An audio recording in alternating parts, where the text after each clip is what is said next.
लोगों का ये भी कहना है कि अभी उन्होंने जो इंटरनेशनल खेला था, कोई बड़ा मैच नहीं खेला था, उनको जल्दीबाजी में लाया गया। आप क्या देखते हैं इस matter?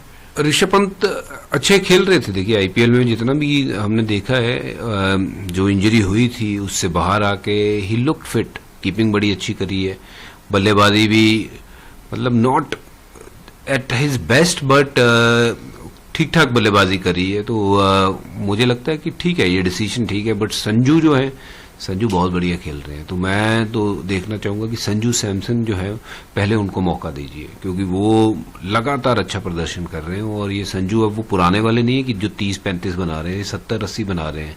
So it's good to सी ये ऋषभ पंत वापस आए हैं। बट अभी आप थोड़ा सा देखिए किसकी फॉर्म जो है वो ज़्यादा बेहतर लगी हुई है, आप उनको पहले खिलाइए। तो मुझे नहीं लगता कि यहाँ पे कोई जल्दबाजी हुई है उनको लाने में। I think he worked hard and now since he is there part of the team. और उम्मीद करता हूँ ऋषभ पंत जब खेलें अच्छा खेलें भारत के लिए और कुछ स्पेशल करके आए वहां से। बाद भी कई सवाल दिल्ली वालों के मन में बहुत गहराई से खड़े हुए हैं। जिस प्रकार की बातें आम आदमी पार्टी स्वाति मालीवाल जी के मुद्दे पे कर रही है, तो मैं उनसे सिर्फ 3-4 सवाल पूछना चाहता हूं कि केजरीवाल जी, आप तो वही नेता है ना जो कहते थे कि मैं तो 3 कमरे घर में रहूंगा और मेरा घर 24 घंटे खुला रहेगा, कोई कभी भी आके मिल सकता है, हम तो आम आदमी की पार्टी हैं, यही वक्तव्य था ना। और आज अपने शीश महल में ऐसे किले में बंद होकर बैठे हैं कि अपने मेंबर ऑफ पार्लियामेंट से कहते हैं कि अपॉइंटमेंट नहीं था तो नहीं मिलेंगे, और अगर अपॉइंटमेंट नहीं होने के बाद मिलने की बात कहेगी तो उसके साथ दुर्व्यवहार और जूता लात भी करेंगे। क्या ये चरित्र का इतना भारी बदलाव दिखाई नहीं पड़ता? और उस पर मैं एक और बात कहना चाहता हूं, केजरीवाल जी, आपकी पार्टी के तो कुल 10-11 तो मेंबर ऑफ पार्लियामेंट है। भाई कोई मोदी जी की तरह आपकी स्थिति तो है नहीं कि सैकड़ों एमपी होंगे, 1000 से ऊपर विधायक होंगे तो मिलना मुश्किल होगा। और जो आपके 10-11 मेंबर ऑफ पार्लियामेंट हैं, जिसमें ज्यादातर राज्यसभा में हैं, उसमें से अधिकांश तो ऐसे जो आपसे कभी मिलने की उनको जरूरत नहीं, वो कोई आपसे कोई चीज समय मांगने के लिए आएंगे ही नहीं, क्योंकि उन लोगों ने आपकी पार्टी में इतना योगदान किया है, इतना योगदान किया है, इतना योगदान किया है कि तय करना मुश्किल हो जाता है कि योग ज्यादा या दान ज्यादा है। और उसके बाद अब टू 2-3 सांसद बचते हैं जो मिलना चाहते हैं। अब उसमें भी आपकी, अगर आपको लगता तो मैं बिल्कुल टेक्निकल सवाल पूछता हूं कि अगर आपने कहा कि उस दिन अपॉइंटमेंट नहीं था, तो हर मुख्यमंत्री का प्रतिदिन का दैनंदिन कार्यक्रम जारी होता है जिसमें उनका मिनट टू मिनट प्रोग्राम होता है, आप जारी कर दीजिए उस दिन का। और आप कहिए उस समय आप मुख्यमंत्री आवास में नहीं थे, इसलिए नहीं मिल सकते थे। नहीं तो स्वीकार करिए कि मैं मुख्यमंत्री आवास में था और नहीं मिलना चाहता था। अब आइए बात, आपने कहा कि अपॉइंटमेंट नहीं था, तो नेक्स्ट क्वेश्चन, पॉइंट नंबर 3, आप कहिए कि अपॉइंटमेंट लिस्ट जारी कर दीजिए कि हमने अपॉइंटमेंट ही नहीं दिया हुआ था। Then comes the 4th question, appointment नहीं था तो वो अंदर कैसे आ गई ड्राइंग रूम तक? हम और आप में से कोई भी जाए, किसी मुख्यमंत्री के यहां अपॉइंटमेंट नहीं है तो आप गेट से लौटा दिए जाएंगे, वो अंदर कैसे पहुंची इसका आप जवाब दे दीजिए। और केजरीवाल जी सिर्फ मुख्यमंत्री नहीं, उनके बाद वो जेड सिक्योरिटी है भाई। वैसे तो वो थे जो सिक्योरिटी नहीं लेंगे वाले थे, मगर आज जेड सिक्योरिटी, और किसी जेड सिक्योरिटी वाले के घर के अंदर अगर कोई अवांछित व्यक्ति घुस गया तो उनके सुरक्षा कर्मियों ने as per the security protocol क्या कार्रवाई की? 4 दिन बाद उन्होंने ट्रेसपासिंग की रिपोर्ट दर्ज कराई है, 4 दिन बाद। अब आइए साहब, उसमें नेक्स्ट 5th पॉइंट, विभव कुमार अंदर थे जो टेक्निकली आज की डेट में कुछ नहीं है, ना सरकारी पद पे है ना राजनीतिक पद पे है। और यदि वो मुख्यमंत्री आवास में थे तो क्या उनका अपॉइंटमेंट था? अपॉइंटमेंट लिस्ट में दिखाइए कि विभव कुमार का अपॉइंटमेंट था। मगर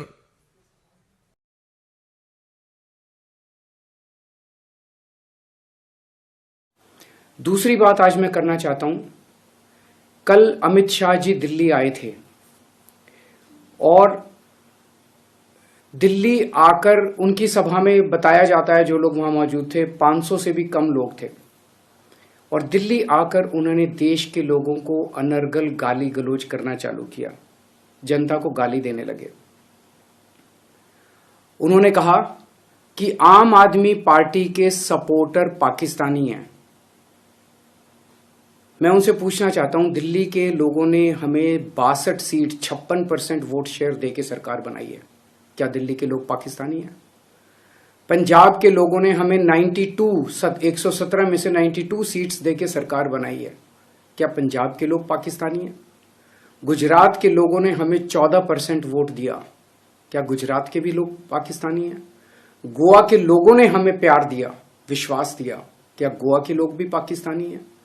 पंचायत के चुनाव में, म्यूनिसिपैलिटी के चुनाव में उत्तर प्रदेश में, आसाम में, मध्य प्रदेश में और देश के कई हिस्सों में आम आदमी पार्टी के पंच, सरपंच, म्यूनिसिपल मेयर, काउंसलर चुने गए जगह जगह, क्या इस देश के सभी लोग पाकिस्तानी हैं? ये क्या बात कर रहे हैं आप? आपको प्रधानमंत्री जी ने अपना वारिस चुना है, इस बात का आपको इतना अहंकार हो गया कि आप लोगों को गालियां देने लगे, धमकियां देने लगे। अभी तो आप पीएम बने नहीं हैं और आपको इतना अहंकार हो गया। आपकी जानकारी के लिए बता दूं कि आप पीएम नहीं बन रहे हैं, क्योंकि 4 जून को लोग बीजेपी की सरकार नहीं बना रहे हैं। बीजेपी जा रही है, थोड़ा अहंकार कम कीजिए और जनता को गाली मत दीजिए। आपके दुश्मन है, आप मुझे गाली दे लीजिए, लेकिन देश की जनता को अगर गाली देंगे तो ये कोई बर्दाश्त नहीं करने वाला। कल योगी जी भी दिल्ली आए थे। योगी जी ने भी आकर दिल्ली में मुझे काफी गालियां दी। मैं योगी जी से पूरी विनम्रता के साथ कहना चाहता हूं, योगी जी, आपके असली दुश्मन तो आपकी पार्टी में बैठे हैं, मुझे गाली देने से क्या फायदा? प्रधानमंत्री जी और अमित शाह जी आपको यूपी की कुर्सी से हटाने का पूरा प्लान बना चुके हैं, आप उनसे निपटिए ना। आप केजरीवाल को क्यों गाली दे रहे हैं बेकार में? 4 जून को इंडिया गठबंधन की सरकार बनने जा रही है। इंडिया को बचाना है तो इंडिया गठबंधन को जिताना है, इंडिया को बढ़ाना है तो इंडिया गठबंधन को जिताना है। जय हिंद। नाम पे भी कुछ पॉलिटिकल पार्टी के नेता आरोप है, उनको क्या जवाब देंगे? मैं बहुत स्पष्ट कल भी कहा था, आज भी कह रहा हूं, वापस दोहरा रहा हूं कि पुलिस ने डे 1 से 304 आईपीसी का ऑफेंस रजिस्टर करने का बात हो, या कोर्ट में जो हमने एडल्ट करके ट्रायल करने का बात हो, या फादर और पब्स वालों पे जुवेनाइल जस्टिस एक्ट के तहत गुना दाखिल करने की कार्रवाई हो, पुलिस की भूमिका सख्त पहले दिन से, शुरुआत से है। मैंने कल ये भी किया था कि मैं ओपन, हमारा चैलेंज है कि कोई भी लीगल एक्सपर्ट का पैनल हमारे सामने आ जाए और इसमें कोई दूसरा मार्ग, जो कि हमने जो भूमिका ली है उससे ज्यादा स्ट्रिंजेंट हो सकता था, अगर कोई हमको सुझाए तो मैं उस चर्चा के लिए तैयार हूं। मैं जवाबदारी के साथ कहता हूं कि लीगल प्रावधान में जो भी तरतूद है, उसमें जो भी मोस्ट स्ट्रिंजेंट पॉसिबल जो मार्ग था वो पुलिस ने लिया है और उस मार्ग पे पुलिस चल रही है। किसी प्रकार की आरोप कोई करे कि पुलिस ये नहीं किया, वो नहीं किया, उसके बारे में मैं जवाब देने के लिए मैं उचित नहीं समझता। लेकिन मैं even at the cost of repetition मैं ये बताना चाहूंगा कि पुलिस ने लीगल एक्शन लिया है और प्रॉपर लीगल मार्ग पे चला है। फिर भी अगर किसी को कोई इसमें सुझाव है, जरूर हमारे पास आए। मैं ऑफिस में हूं, मैं ऑनलाइन डिबेट में जाने को तैयार हूं, and we will try and prove to all concern, all stakeholders that we have adopted the most stringent possible approach, and we shall do whatever is at our command to ensure that the 2 young lives which were lost gets justice and the accused gets duly punished. Sir, what was the quantity of alcohol consumed by the accused and his friends as per the bill of the restaurant? Let us not get into the intricate details of the investigation at this point of time. We shall duly inform you at the appropriate time. Sir, हे pub आणि bar जे आहेत, ज्या ठिकाणी आरोपी गेले होते किंवा मृत्यू व्यक्ती गेले होते, ते उशिरापर्यंत चालू होते असं निदर्शनास आलेलं आहे. तिथले स्थानिक पोलीस आणि सामाजिक सुरक्षा की जिथं असं आढळून येईल. जैसे जैसे 4 जून पास आ रहा है, मोदी के लिए इंडी वालों की गालियों और बददुआओं की संख्या जरा बढ़ती ही जा रही है।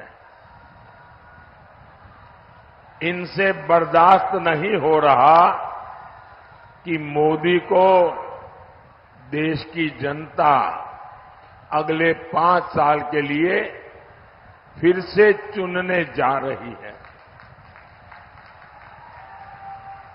जिन्होंने बिहार को जंगल राज दिया, नौजवानों को पलायन दिया, परिवारों को गरीबी दी, जिन्होंने बिहार के लोगों को मारा, तड़पाया, माताओं बहनों का जीवन बर्बाद किया, जो लोग आकंठ भ्रष्टाचार में डूबे हैं, जिन्हें अदालत ने घोटाले का दोषित साबित किया है, इन लोगों की आंखों में मोदी 2400 घंटे खटकता है। लेकिन इनकी लाख कोशिशों के बाद भी मैं आपकी सेवा में डटा रहूंगा। आपने कहा था कि प्रधानमंत्री को जब तक बेड रेस्ट न करा दे तब तक हम रेस्ट नहीं करेंगे। उस पर मोदी जी ने कहा है कि अपेक्षा ही क्या की जा सकती है जंगल राज वाले। अच्छा, बेड को भी जंगल से जोड़ दे, सब लोगों को बेड खाली कर देना भाई कल से। आपको जंगल राज का वारिस आप लोग बेड खाली कर दीजिए। और कुछ बच्चा है, काम की बात तो करते नहीं, खाली गाली देने आते तेजस्वी लालू जी को। बताए 10 साल में 39 सांसद लेके गए, क्या काम किया बिहार के लिए, कितने लोगों को नौकरी दिया। पेपर लीक पे मुंह नहीं खुलता है, नौजवानों का भविष्य 25 करोड़ नौजवान हमारा ओवर एज हो गया, नौकरी नहीं पा रहा है। 25 करोड़, मुंह से आवाज नहीं निकलता इसके बारे में। पेपर लीक क्यों हो रहा है, क्यों नहीं बोलते। बिहार में बाढ़ आता है, एक मिनट का भी मीटिंग किए प्रधानमंत्री बाढ़ की समस्या को लेकर के। पटना जब डूब रहा था तब प्रधानमंत्री क्यों नहीं आए थे, तब ना आना चाहिए था प्रधानमंत्री को, जब पूरा कंकड़बाग का इलाका, उनके वोटर इतना पानी में डूब रहे थे। कोविड में गलत वैक्सीन डलवा दिए, अपना अच्छा वैक्सीन ले लिए और अब सबको हार्ट अटैक हो रहा। चलिए छोड़िए। रोहिणी जिसमें सोशल वर्क करते हैं, चाहे कोविड की बात हो या कि धार्मिक कुछ में हो, तो एक्टिव हैं आप सोशल वर्क में और आप एक्टिव पॉलिटिक्स में आना भी चाहते हैं, तो ये सबसे बढ़िया मौका था आपको एक्टिव पॉलिटिक्स में आने का। फिर क्या ऐसा आपने बोला सोच विचार भी करते हैं, क्या ऐसा सोचा आपने कि नहीं अभी वक्त नहीं है, या किस रूप में आपको एक्टिव पॉलिटिक्स में इंडिया की पब्लिक देख सकती है? मैं देश में एक देश के लिए सेवा करता हूं, ठीक है। मेरा सोच हमेशा राजनीतिक तौर तरीके अपनाने के लिए नहीं जरूरत पड़नी चाहिए कि अगर आप देश की सेवा कर रहे हैं। मैं कोविड के समय निकला हूं, या कोई भी मुश्किल पड़ती है, चाहे किसान रोड पे थे तो उनको मैंने जो भी सहायता दे सकता था, या हर जगह मैं पहुंचता हूं। कभी विकलांग बच्चे होते हैं, उनको मैं कुछ ना कुछ अपने तरीके से देता हूं, या अगर अंधे बच्चे होते हैं या मतलब बुजुर्ग होते हैं तो मैं अपने तरीके से देता हूं। और अगर लोग उसी को देखते हैं कि राजनीतिक तौर से देखते हैं, मेरा कोई राजनीति से कोई ऐसा मकसद नहीं था कि मैं ये कर रहा हूं कि उससे मेरा राजनीतिक सफर आसान हो जाएगा। मैंने कभी ऐसे नहीं सोचा है। जब आप गांधी परिवार के सदस्य भी हैं तब भी थोड़ा आसान हो जाता है कि हाँ आप काफी सीखे हो सोनिया जी से, और तौर तरीके सीखे हो, हमेशा राजनीति में ही होते हैं प्रियंका और राहुल, तो उनसे भी सीखने को मिलता है। तो मेरा यह है कि इतनी कठिन नहीं है, पर मुझे लगता है कि जब मैं अपने मेहनत से आऊंगा, अपने नाम से आऊंगा, अपने काम से आऊंगा, अपने बलबूते पे खड़े होकर मतलब कि उस क्षेत्र को रिप्रेजेंट करूंगा, उसमें प्रगति लाऊंगा, उसमें जो उनकी जरूरतें हैं उसको कंप्लीट कर पाऊंगा। और ये आसान नहीं है, क्योंकि पिछले 10 सालों में जिस तरीके की सरकार चली है, खाली बांटने की सरकार चली है, धर्म की राजनीति हुई है, और बेरोजगारी इतनी बड़ी ज्यादा तादाद पे है कि और महिला की सुरक्षा हो या महंगाई हो। अब ये बड़ी चीजें जो हैं, ये एकदम से आप कभी भी ये नहीं कर सकते कि मैं उस क्षेत्र में जाऊंगा, मैं सारे बदलाव करूंगा। मैं अपने तरीके से बदलाव करता हूं, पर जरूरत है कि जिस तरीके की राजनीति हुई है उसमें आपको और सीखना पड़ेगा और समझना पड़ेगा कि आप उस टाइम पे आप अपने कदम रखिए। तो मुझे लगता है कि देर नहीं है, होगा जो भी होगा, जैसे भी होगा, आगे मैं जरूर राजनीति में शामिल होऊंगा, क्योंकि अब मैं समाज सेवी हूं और मतलब कि इतने समय से कोई मुझे अपना बिजनेस करने नहीं दे रहा है, आरोप लगते हैं तो उसके जवाब देने पड़ते हैं। कोई ना कोई स्मृति ईरानी जी उठा लेंगी एक पर्चा और दिखाएंगी अडानी जी के साथ ये वो। तो मैं तो हर आदमी से मिलता हूं, क्या चाहे उद्योगपति हो, स्पोर्ट्स में हो, या मतलब कि कोई भी विदेश के आते हैं प्रेसिडेंट, प्राइम मिनिस्टर, सब मिलते हैं। तो हर आदमी के साथ कोई काम वाम थोड़ी ना होता है या कोई गलत तरीके से थोड़ी ना दिखाया जा सकता है। तो इस तरीके से जब मेरा नाम हमेशा उछलता है, हमेशा गलत तरीके से उछलता है, और ईडी को 15 बारी मुझे बुलाया गया था ईडी के पास, वो बुलाने की जरूरत नहीं थी। अगर कोई भी कंपनी में कुछ गलत मिलता है तो इनकम टैक्स आए, अपना असेसमेंट करे और जो भी है उसका पेनल्टी देकर आगे बढ़ सकते हैं। पर ईडी को बुलाना है और दिखावा होना चाहिए। इलेक्शन के पहले ही होता है, ईडी को बुलाया, परेशान किया, मीडिया ने उछाला उसको, तो उनको लग रहा है ये समय है करने का। रेड करते हैं 2018 के जब राजस्थान इलेक्शन होते हैं दिसंबर के टाइम, उस टाइम रेड किया जाता है। तो ये जो तौर तरीका इन्होंने अपनाया कि हमेशा मेरे ऊपर राजनीतिक तौर तरीके से टूटना, तो लोगों को लगा, पूरे देश को लगा कि आपको जरूर अब सक्रिय राजनीति में आना चाहिए और आप जवाब दे पाएंगे, अपने आप जैसे व्यक्ति की जरूरत है। तो अब पर ये नहीं है, मैं फिर भी कहूंगा कि मैं अपने कर्म से, अपने मेहनत से लंबे समय के लिए राजनीति में आऊंगा। पर यह नहीं है कि खाली गांधी परिवार का सदस्य हूं इसी के वजह से आऊं। तो मेरा ये सोच है और हो सकता है मैं बहुत खुश हूं क्योंकि मैंने जो अपनी शुरू भी की थी प्रचार करने का तौर तरीका, वो किशोरी लाल शर्मा के साथ किया, सुल्तानपुर और जगदीशपुर और मतलब ऐसे ऐसे छोटे छोटे इलाके में। तो मैं पूरी उन्होंने मेरे को काफी सिखाया और मैं बहुत खुश था जब वो उम्मीदवार थे और उनको समय मिला, प्रत्याशी वो बने वहां अमेठी के लिए। तो सर